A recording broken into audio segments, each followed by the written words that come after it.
आज का मॉडल है बोर का परमाणु मॉडल। ये मॉडल जो है नील्स बोर नाम के एक वैज्ञानिक थे, उन्होंने प्रस्तावित किया था या उन्होंने दिया था। इनके पहले जो मॉडल प्रस्तावित किए गए, चाहे वो थॉमसन के मॉडल हों या रदरफोर्ड के परमाणु मॉडल हों, उन मॉडल में जो कमियां पाई गई थी, उन कमियों को दूर करने के लिए इन्होंने ये मॉडल प्रस्तुत किया और काफ़ी कुछ इन्होंने सार्थक बातें इस मॉडल के माध्यम से बताईं। इसमें सबसे पहले इन्होंने ये बताया, पहला बिंदु इनके मॉडल का ये है कि जो इलेक्ट्रॉन्स होते हैं किसी परमाणु में, वो उस परमाणु के अंदर विशिष्ट आकार की वृत्ताकार जो कक्षाएं होती हैं, उन कक्षाओं के अंदर नाभिक के चारों ओर चक्कर लगाते रहते हैं। और जब इलेक्ट्रॉन इन कक्षाओं में नाभिक के चारों ओर लगातार चक्कर लगा रहे हैं, उस स्थिति में ये इलेक्ट्रॉन ना तो ऊर्जा का उत्सर्जन करते हैं और ना ही अवशोषण करते हैं। अगला पॉइंट ये है कि इन कक्षाओं में इलेक्ट्रॉन गति करते समय या घूमते समय ऊर्जा का उत्सर्जन या अवशोषण नहीं करते हैं। ये कक्षाएं आप डायग्राम में देख रहे हैं। नाभिक के चारों ओर ये वृत्ताकार कक्षाएं हैं या वृत्ताकार पथ हैं, जिनमें इलेक्ट्रॉन नाभिक के चारों ओर गति करते रहते हैं। नाभिक के पास वाली जो कक्षा होती है, पहली कक्षा होती है और इसके लिए n बराबर 1 होता है। अगली कक्षा जो है दूसरी कक्षा है, इसके लिए n का मान 2 होता है। अगली कक्षा तीसरी है, इसके लिए n का मान 3 और अगली के लिए n का मान 4 होता है। अगला पॉइंट इन्होंने ये बताया कि जो इलेक्ट्रॉन होता है वो एक कक्षा से दूसरी कक्षा में जा सकता है। यदि इलेक्ट्रॉन जो है ऊर्जा का उत्सर्जन या अवशोषण करता है किसी माध्यम से, बाहरी स्रोत से, तो इलेक्ट्रॉन को अवशोषित या अवशोषित करते समय वो एक कक्षा से दूसरी कक्षा में जा सकता है। मतलब ये हुआ कि इलेक्ट्रॉन जो है वो एक कक्षा से दूसरी कक्षा में जा सकता है। इलेक्ट्रॉन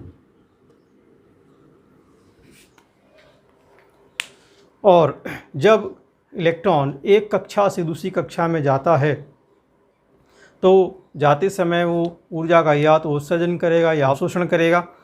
तो वो इस बात पर डिपेंड करता है कि वो इलेक्ट्रॉन किस कक्षा से किस कक्षा में जा रहा है, उन कक्षाओं के बीच ऊर्जा का अंतर कितना है। ऐसा मान लें कि पहली कक्षा के लिए ऊर्जा का अंतर या ऊर्जा को हम मान लेते हैं, पहली कक्षा की ऊर्जा E1 है और दूसरी कक्षा की ऊर्जा E2 है। अगर इलेक्ट्रॉन E1 से E2 में जा रहा है तो दोनों के बीच जो ऊर्जा का अंतर है उसको हम ऐसे निकाल सकते हैं, E2 माइनस E1, क्योंकि पहली कक्षा की ऊर्जा कोई E1 माना है, दूसरे की कोई E2, दोनों के बीच का जो अंतर है वो ये हो जाएगा। इज इक्वल टू, इसको हम डेल E से दर्शाएंगे। तो जब इलेक्ट्रॉन को इस अंतर के बराबर ऊर्जा दी जाएगी तब वो यहाँ से इस कक्षा में जाएगा या उतने ही अंतर के बराबर ऊर्जा की विकिरणों को उत्सर्जित करके वो अपनी कक्षा में वापस आएगा। तो ये जो ऊर्जा का अंतर होता है ये क्वांटाइज्ड होता है। ये हमने आपको परमाणु स्पेक्ट्रम और हाइड्रोजन के स्पेक्ट्रम बता दिया है कि जो ऊर्जा का अंतर है वो क्या होता है, क्वांटाइज, मतलब h होता है।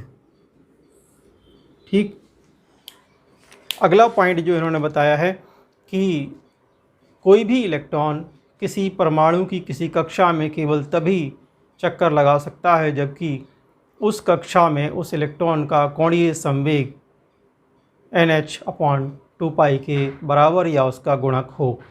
जैसे देखें, कोणीय संवेग mvr is equal to NH/2π। एक महत्वपूर्ण बात उन्होंने ये बताई, जैसे मान लीजिए कि कोई इलेक्ट्रॉन इस कक्षा में गति कर रहा है तो वो इलेक्ट्रॉन इस कक्षा में केवल तभी गति कर सकता है जबकि इस कक्षा के अंदर उस इलेक्ट्रॉन का जो कोणीय संवेग है mvr वो NH/2π के इक्वल हो या उसका गुणक हो, तभी वो इस कक्षा में गति कर सकता है, अन्यथा वो उस कक्षा को छोड़कर कोई दूसरी कक्षा में चला जाएगा। बोर के परमाणु मॉडल की सीमाएं या लिमिटेशंस। सबसे पहले अपन देखते हैं, पहली जो इनकी लिमिटेशन है या पहली जो सीमाएं हैं उनमें ये आता है कि जब बहुपरमाणुवीय इलेक्ट्रॉन की हम बात करें तो इनका जो मॉडल है वो बहुपरमाणुवीय इलेक्ट्रॉनों के परमाणु स्पेक्ट्रा की व्याख्या करने में सफल नहीं होता है या परमाणु स्पेक्ट्रा की व्याख्या को या उसको समझाने में सफल नहीं होता है। दूसरा ये है कि इनका मॉडल विद्युत क्षेत्र यानी कि स्टोर्क प्रभाव और चुंबकीय क्षेत्र दोनों में ही रेखाओं के विभक्तीकरण यानी कि जीमन प्रभाव की व्याख्या नहीं करता है। इन दो चीज़ों की व्याख्या करने में यह सफल रहा। इसके अलावा और भी कुछ बिंदु हैं, जैसे परमाणु के त्रिविमीय मॉडल की व्याख्या करने में भी ये असफल रहा है। चौथा है इलेक्ट्रॉन की जो द्वैत प्रकृति होती है यानी ड्यूअल नेचर होता है, उसकी व्याख्या करने में भी ये पूरी तरह से सफल नहीं हुआ है। तो ये कुछ ऐसे 4 पॉइंट हैं, ये 4 लिमिटेशंस हैं जिनकी व्याख्या इनके मॉडल की सहायता से नहीं की जा सकती है। तो नेक्स्ट टॉपिक है अपना द्रव्य तथा प्रकाश की द्वैत प्रकृति या dual nature of light and matter और डी ब्रोगली सिद्धांत। जैसे कि पहले हम पिछले टॉपिक्स में पढ़ चुके हैं, हमने विद्युत चुंबकीय विकिरण की तरंगीय प्रकृति भी पढ़ी थी और विद्युत चुंबकीय विकिरण की कणीय प्रकृति भी पढ़ी। दोनों प्रकृतियां हमने पढ़ ली हैं और ये भी हमने देख लिया था कि ना पूर्ण रूप से वो द्रव्य है ना ही पूर्ण रूप से तरंग है। उसी सिद्धांत को और आगे बढ़ाते हुए वहाँ पर विद्युत चुंबकीय विकिरण में ये क्लियर हो चुका था कि जो विद्युत चुंबकीय विकिरण है या जो तरंग है उनका द्वैत व्यवहार होता है, ड्यूअल नेचर होता है, मतलब कणीय और तरंगीय दोनों प्रकार के व्यवहार होते हैं। उसी के समान द्रव्य यानी कि जो पदार्थ होता है उसके लिए भी उसकी प्रकृति को द्वैत प्रकृति माना गया है, और मतलब कि उसको कणीय भी माना गया है और तरंगीय भी माना गया है। प्रकाश के समान द्रव्य की प्रकृति भी द्वैत प्रकृति मानी गई है। जैसे हम जानते हैं मैक्स प्लांक ने ये बताया कि जो विद्युत चुंबकीय विकिरण है या जो प्रकाश है वो तरंगीय प्रकृति का होता है, और उसके बाद फिर आइंस्टाइन ने आके उसको ये बताया कि जो विद्युत चुंबकीय विकिरण है उनकी विकिरण जो है कणों से मिलकर बनी होती है, उन कणों को फोटॉन कहते हैं। ठीक है, तो इसी चीज़ को आगे ले जाएंगे, हम आगे बढ़ाएंगे इस सिद्धांत में। देखिए, प्लांक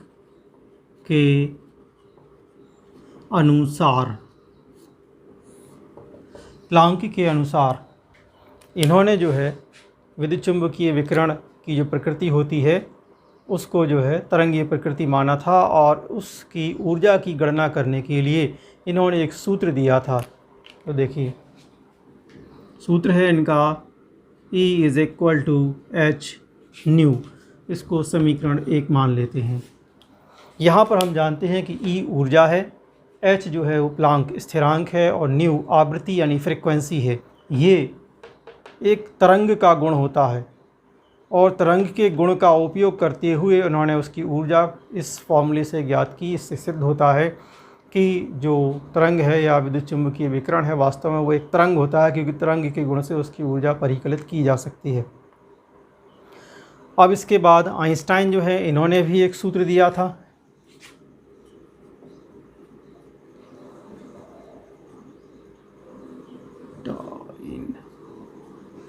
आइंस्टाइन के अनुसार इन्होंने भी जो विद्युत चुंबकीय विकिरण है उसको ये माना कि कणों से मिलकर बनी है और उसकी ऊर्जा जो है कणीय गुण के आधार पर ज्ञात की, और उसके लिए भी इन्होंने एक सूत्र दिया था E = mc²। इसको समीकरण नंबर 2 मान लेते हैं। यहाँ पर इन्होंने जो ऊर्जा परिकलित की है तरंग की या विद्युत चुंबकीय विकिरण की, तो उस ऊर्जा को परिकलित करने में इन्होंने कण के गुण का उपयोग किया है m। m एक मास है, द्रव्यमान है, कण का द्रव्यमान, और c उसका वेग। तो हम जानते हैं द्रव्यमान किसी ठोस चीज़ का या किसी कण का होता है। इससे सिद्ध होता है कि जो विद्युत चुंबकीय विकिरण है वो कणों से मिलकर बनी है, उसकी प्रकृति कणीय है। इन्होंने तरंगीय प्रकृति साबित की, इन्होंने कणीय प्रकृति साबित कर दी। उसी के आधार पर जो द्रव्य होता है उसकी भी कणीय और द्रव्यीय दोनों प्रकृतियाँ होती हैं। इसके बाद डी ब्रोगली नाम के वैज्ञानिक आए। उन्होंने ये देखा कि मैक्स प्लांक ने तरंगीय प्रकृति साबित की है और आइंस्टाइन ने कणीय प्रकृति साबित की है। दोनों अपनी अपनी जगह पर सही हैं, मतलब गलत कोई नहीं है। तो इन्होंने बताया कि जो प्रकाश है या जो द्रव्य होता है उसकी प्रकृति द्वैत प्रकृति होती है। इन्होंने दोनों सिद्धांतों की तुलना की है और अपना एक नया समीकरण दिया जिसको डी ब्रोगली समीकरण कहते हैं। देखिए, डी ब्रोगली समीकरण। डी ब्रोगली ने इन दोनों समीकरणों को तुलना कर दी। जैसे E इसके भी इक्वल है और E इसके भी इक्वल है, मतलब ये दोनों एक दूसरे के इक्वल होंगे। तो हम इसको लिख सकते हैं H nu is equal to mc², क्योंकि E H न्यू के बराबर भी है और E mc² के बराबर भी है, माने ये दोनों एक दूसरे के बराबर होंगे। न्यू आप जानते हैं, तरंग के गुण में हम पढ़ चुके हैं न्यू की वैल्यू। न्यू इज़ इक्वल टू होता है c/λ। ये न्यू की वैल्यू है, तो हम ये न्यू की वैल्यू जो है यहाँ पर रख सकते हैं। तो देखिए h इंटू न्यू की वैल्यू क्या है, c/λ is equal to mc²। तो इसमें एक c से एक c कैंसिल हो जाएगा, क्या बचेगा, h/λ is equal to mc। एक c से एक c कैंसिल हो गया है। इसमें से अगर हम चाहें तो लैम्डा की वैल्यू निकाल सकते हैं। तो लैम्डा इज़ इक्वल टू क्या हो जाएगा, lambda is equal to h/mc। एक इक्वेशन ये आ गया है। ये जो इक्वेशन आया है डी ब्रोगली इक्वेशन या डी ब्रोगली समीकरण कहलाता है, क्योंकि जो डी ब्रोगली समीकरण है ये द्रव्य या प्रकाश की द्वैत प्रकृति या ड्यूअल नेचर को दर्शा रहा है। मतलब कि द्रव्य या जो प्रकाश है वो कणीय भी है और तरंगीय भी है। देखिए कैसे, यहाँ पर लैम्डा है, लैम्डा आप जानते हैं तरंग का गुण होता है, तरंगदैर्घ्य है ये, और m यहाँ पर है द्रव्यमान जो कि कण का गुण है। इनके समीकरण में कणीय गुण भी है और तरंगीय गुण भी हैं, दोनों ही हैं, और h प्लांक्स कांस्टेंट है और ये कण का वेग है। और इस समीकरण को हम जो है कह सकते हैं समीकरण नंबर 3 मान लेते हैं, ये आपका डी ब्रोगली समीकरण है। हम चाहें तो इस समीकरण को और आगे बढ़ा सकते हैं। यहाँ पर जो mc है, m है द्रव्यमान और c है वेग, तो द्रव्यमान गुणा वेग बराबर होता है संवेग। मतलब m into c is equal to p, द्रव्यमान गुणा वेग बराबर संवेग। तो हम m इंटू सी की जगह पे p भी लिख सकते हैं। तो लैम्डा इज़ इक्वल टू हो जाएगा h/p। ये हमारा नेक्स्ट इक्वेशन, ये भी जो है हमारा क्या कहलाएगा, डी ब्रोगली समीकरण है। Lambda is equal to h/p। समीकरण 4 ये भी डी ब्रोगली समीकरण है, और समीकरण 3 और समीकरण 4 दोनों ही डी ब्रोगली समीकरण है। और ये समीकरण जो है कण या जो द्रव्य है या जो पदार्थ है या जो प्रकाश है उनकी द्वैत या ड्यूअल नेचर को सिद्ध करता है। तो यहाँ पे क्लियर हो जाता है कि प्रकाश की भी द्वैत प्रकृति है और द्रव्य की भी द्वैत प्रकृति होती है। देखें, नेक्स्ट टॉपिक है अपना हाइजेनबर्ग का अनिश्चितता सिद्धांत या हाइजेनबर्ग्स अनसर्टेनिटी प्रिंसिपल। हाइजेनबर्ग ने ये बताया कि जब कोई इलेक्ट्रॉन प्रोटॉन जैसा सूक्ष्म कण गतिमान अवस्था में होता है तो उस गतिमान अवस्था में उसकी स्थिति या उसकी वेग को जो है निश्चितता के साथ एक साथ सही मापन नहीं किया जा सकता। या ये कहें कि इलेक्ट्रॉन प्रोटॉन जैसे सूक्ष्म गतिमान जो कण होते हैं उनकी स्थिति और उनके वेग दोनों को एक साथ निश्चितता के साथ ज्ञात नहीं किया जा सकता है। यदि स्थिति का निर्धारण निश्चितता के साथ कर लिया जाता है तो उसी समय उसके वेग के निर्धारण में अनिश्चितता आ जाती है, या उसके वेग का निर्धारण कर लिया जाता है निश्चितता के साथ तो फिर उसकी स्थिति के निर्धारण में अनिश्चितता आ जाती है। कहने का मतलब ये है कि एक ही समय में स्थिति और उसके वेग, इन दो में से किसी भी एक चीज़ का हम निश्चितता के साथ निर्धारण कर सकते हैं। दोनों चीज़ों का निश्चितता के साथ निर्धारण एक ही समय में संभव नहीं है। ये हाइजेनबर्ग का अनिश्चितता सिद्धांत या अनसर्टेनिटी प्रिंसिपल है। यदि इलेक्ट्रॉन प्रोटॉन जैसे सूक्ष्म गतिशील कण की स्थिति में या स्थिति के मापन में जो अनिश्चितता आ रही है वो डेल्टा x है, और उसके वेग के मापन में जो अनिश्चितता आ रही है वो डेल्टा v है, तो ज़रा इसको देखें हम एक गणितीय रूप में इसको कैसे व्यक्त करेंगे। Delta x into m delta v is greater than और इक्वल टू h/4 पाई। उन्होंने इस अनिश्चितता के लिए इस गणितीय समीकरण के रूप में व्यक्त किया। यहाँ पर जो डेल्टा x है वो स्थिति के मापन में अनिश्चितता है, डेल्टा v उसके वेग के मापन में अनिश्चितता है, m उस कण का द्रव्यमान है। तो ये स्थिति के मापन में अनिश्चितता और वेग के मापन में अनिश्चितता, इनका जो गुणनफल है वो h/4 पाई के या तो बराबर होगा या उससे अधिक होगा। और हम जानते हैं कि v वेग है और m द्रव्यमान है, तो अभी हमने आपको बताया था द्रव्यमान और वेग दोनों का जो गुणनफल होता है वो समवेग कहलाता है। तो हम इसके स्थान पर दूसरा समीकरण भी लिख सकते हैं, delta x into delta p greater than और इक्वल टू h/4 पाई। तो हम इस समीकरण को इस रूप में भी लिख सकते हैं। तो ये कहा जा सकता है कि डेल्टा x स्थिति के मापन में अनिश्चितता और डेल्टा p उसके संवेग के मापन में अनिश्चितता, दोनों का गुणनफल h/4 पाई के या तो बराबर होगा या उससे अधिक होगा।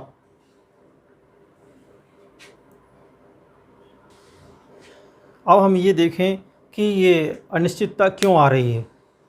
हमें इलेक्ट्रॉन को मान लीजिए देखना है, तो ये डायग्राम है आप देख रहे हैं, इसमें ये इलेक्ट्रॉन है। इलेक्ट्रॉन देखने के लिए हमें एक पावरफुल माइक्रोस्कोप यानी सूक्ष्मदर्शी की आवश्यकता होगी।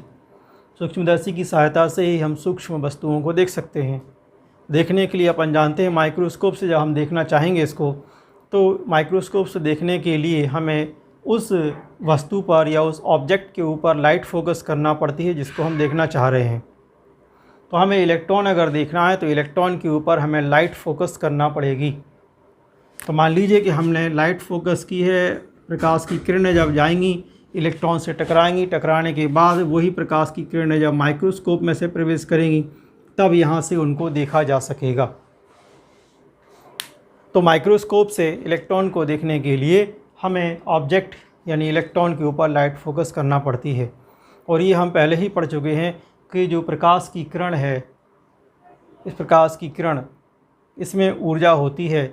इनके जो ऊर्जा के बंडल हैं या पैकेट हैं उनको हम क्वांटम या फोटॉन कहते हैं।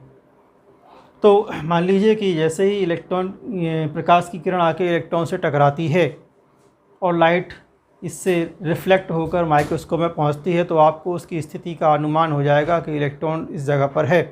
पर उसी क्षण उसके वेग के मापन में या संवेग के मापन में परिवर्तन आ जाएगा। उसकी स्थिति तो आपको मालूम हो गई, किंतु उसका वेग बदल जाएगा। वेग क्यों बदलेगा? क्योंकि प्रकाश की किरण आके इलेक्ट्रॉन से टकरा रही है और उस प्रकाश की किरण में जो क्वांटम या फोटॉन है वो अपनी ऊर्जा इलेक्ट्रॉन को स्थानांतरित कर देगा। तो इलेक्ट्रॉन की ऊर्जा बढ़ जाएगी। तो इलेक्ट्रॉन की ऊर्जा बढ़ जाने से इलेक्ट्रॉन की गति पहले की तुलना में तेज़ हो जाएगी, उसकी गति में परिवर्तन हो जाएगा। तो हमने स्थिति को अगर ज्ञात कर लिया है तो उसकी गति के मापन में परिवर्तन आ जाएगा, गति परिवर्तित हो जाएगी। तो उसी क्षण हम उसकी गति को निश्चितता के साथ ज्ञात नहीं कर सकते हैं। इसी प्रकार से अगर गति निश्चितता के साथ ज्ञात कर ली जाए तो उसकी स्थिति के मापन में अनिश्चितता प्राप्त होती है।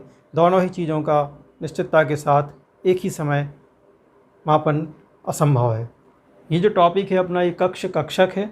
हमें कक्ष और कक्षक को समझना है कि क्या है। इनको इंग्लिश में ऑर्बिट, ऑर्बिटल्स कहते हैं। नाभिक के चारों ओर जो वृत्ताकार पथ आप देख रहे हैं, इन वृत्ताकार पथ, इनके लिए ही हम कक्ष या ऑर्बिट कहते हैं। कक्ष या ऑर्बिट, वृत्ताकार पथ। और जो कक्षक होते हैं, इन वृत्ताकार पथ के अंदर, इन वृत्ताकार पथ के अंदर कहीं भी नाभिक के चारों ओर एक ऐसा त्रिविमीय क्षेत्र होता है जहाँ पर इलेक्ट्रॉन के पाए जाने की प्रायिकता या संभावना बहुत अधिक होती है। उस छोटे से त्रिविमीय स्थान को हम कक्षक या ऑर्बिटल कहते हैं। सपोज़ कि यहाँ पर इसी कक्षा के अंदर यहाँ पर कोई एक त्रिविमीय क्षेत्र है। इस पहली कक्षा में या कोई भी कक्षा हो, सभी के अंदर, इस कक्षा के अंदर यहाँ पर एक त्रिविमीय 3 डायमेंशनल एक एरिया है छोटा सा, जहाँ पर कि इलेक्ट्रॉन के पाए जाने की संभावना ज़्यादा है। तो इस क्षेत्र को हम बोल देंगे कक्षक या ऑर्बिटल। तो यहाँ ये क्लियर कर लेना बहुत ज़रूरी है कि कक्ष या ऑर्बिट नाभिक के चारों ओर का वृत्ताकार पथ होता है या रास्ता होता है, और उस वृत्ताकार पथ या रास्ते के अंदर एक छोटा सा त्रिविमीय क्षेत्र है जहाँ पर इलेक्ट्रॉन पाए जाने की संभावना बहुत ज़्यादा होती है। उस छोटे स्थान को हम कक्षक या ऑर्बिटल कहते हैं। सभी जो कक्ष हैं, चाहे वो पहला, दूसरा, तीसरा, चौथा कोई भी हो, सभी कक्ष या जो ऑर्बिट हैं वो लगभग वृत्ताकार होते हैं। वैसे तो ये दीर्घ वृत्ताकार होते हैं। और कक्षक जो होते हैं, एस कक्षक को छोड़कर बाकी जो कक्षक होते हैं उनकी भिन्न भिन्न आकृतियाँ होती हैं। एस कक्षक गोलाकार होता है। इसके अलावा पी कक्षक जो है वो डमरू के आकार का होता है, डम्बेल शेप होता है। डी कक्षक डबल डम्बेल शेप होता है। और एफ कक्षक जो है उसकी आकृति बहुत जटिल होती है। तो कुल 4 प्रकार के कक्षक होते हैं, एस, पी, डी और एफ।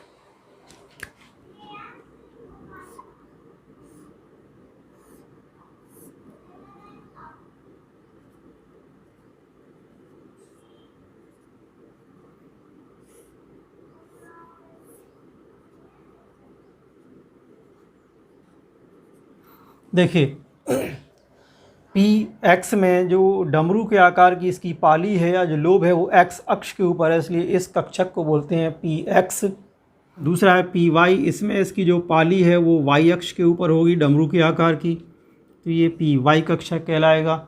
और जेड में जो इसकी पाली या जो लोब है वो जेड अक्ष के ऊपर होती है, तो इसको हम बोलते हैं पी जेड कक्षक। तो जो तीनों कक्षक हैं पी के, वो 3 ये कक्षक हो गए, p x, p y, p z. हालांकि तीनों इकट्ठे होते हैं, हमने उनको अलग अलग बनाया है। अगर आप चाहें तो तीनों को इकट्ठा एक जगह बनाकर शो कर सकते हैं, तीनों को एक ही स्थान पर। ये एक्स, वाई, जेड तीनों अक्ष हैं।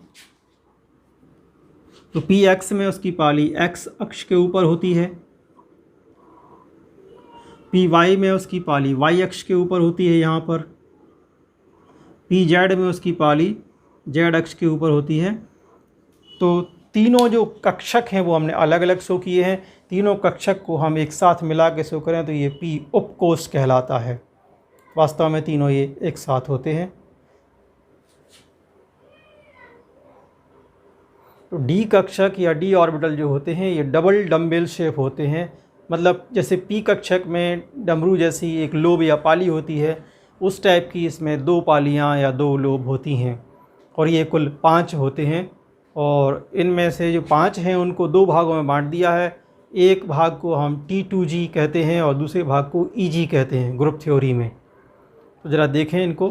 पहला हम ले रहे हैं यहाँ पर DXY। तो इसमें इसकी जो पालियाँ हैं वो X और Y अक्ष के बीच में होंगी। फॉर एग्ज़ाम्पल जैसे X और Y अक्षों के बीच में इसकी पालियाँ एक ये हो गई, और X और Y इन दोनों के बीच में एक पाली ये हो जाती है, डबल डम्बेल शेप DXY कक्षक। दूसरा है DYZ, इसमें इसकी दोनों जो पालियाँ हैं वो Y और Z अक्ष के बीच में होंगी।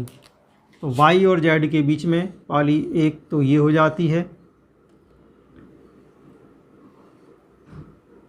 और दूसरी पाली देखें, ये Z और ये Y, इसके और इसके बीच में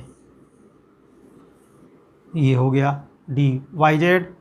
तीसरा है DXZ, मतलब कि इसमें इसकी पालियाँ X और Z अक्ष के बीच में होंगी, मतलब कि ये Z और ये X इसके बीच में। हालांकि Y बीच में दिख रहा है पर Y बीच में नहीं है, वो आगे और पीछे है। जैसे बोर्ड के सामने यहाँ और बोर्ड के पीछे है, उस तरह से है Y साइड में, यहाँ बीच में नहीं आ रहा है वो। तो हम इसको लेते हैं Y और Z के बीच में एक पाली, और दूसरी भी Y और Z के बीच में। तो ये Z हुआ, ये Y, इस तरह से। तो हम ये देख रहे हैं इन तीनों में एक समानता है कि इनकी दो दो पालियाँ जो हैं वो अक्षों के बीच में आ रही, अक्ष के ऊपर नहीं आ रही हैं।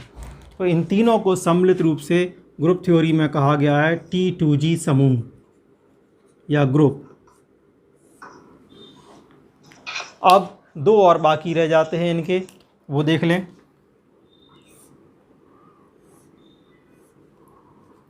X Y Z।